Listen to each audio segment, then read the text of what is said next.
This is my favorite crepe myrtle, of course. If I had to pick one, it's Sioux, S-I-O-U-X, and Sioux is my favorite. It's one of the longest blooming crepe myrtles that there is. And here is a volunteer plant that came up on its own from a root, and there's a root right here. And this root right here at the end of this tool is coming from the mother crepe myrtle. Now, the question was, can I transplant it? Well, probably not initially, because this crepe myrtle is relying on the main root from the mother crepe myrtle. And you want this crepe myrtle to produce its own roots, or a better root system. So, first of all, what I'm going to do is come in and do a little bit of pruning, cut it back. That'll help it produce more roots. And then what you really need to do is sever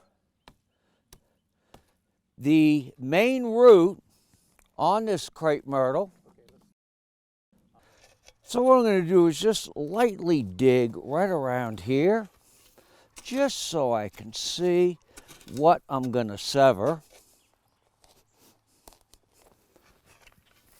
And I've exposed the root. Now there's a couple ways to sever it. You can use a handsaw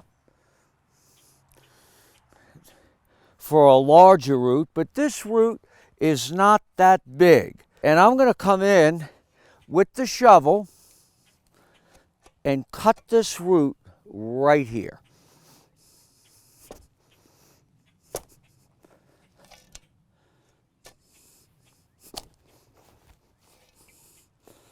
And I'll probably come in with the loppers. So I'm going to come right in here, cut that, and maybe cut this little one here, this little one here.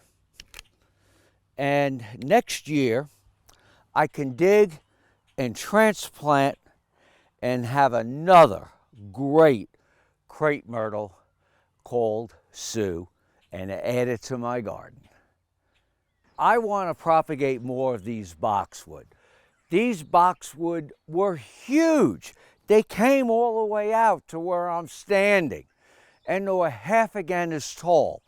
So I pruned them back, but didn't really realize that at the time is that some of these long branches layered or tip layered on their own.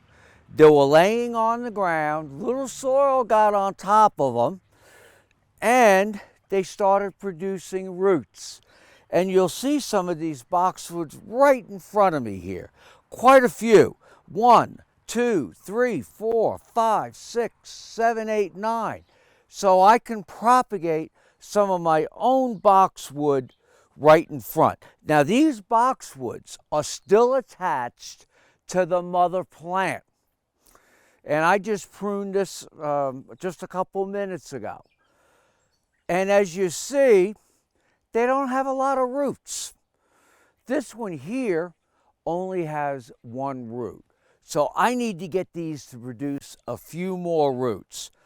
Couple things you can do. You can take a shovel and right at the base here, this stem is attached to the mother plant.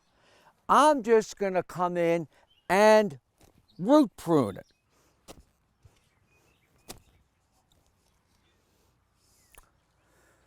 Next year, I can now dig these up and transplant them anywhere else in my garden.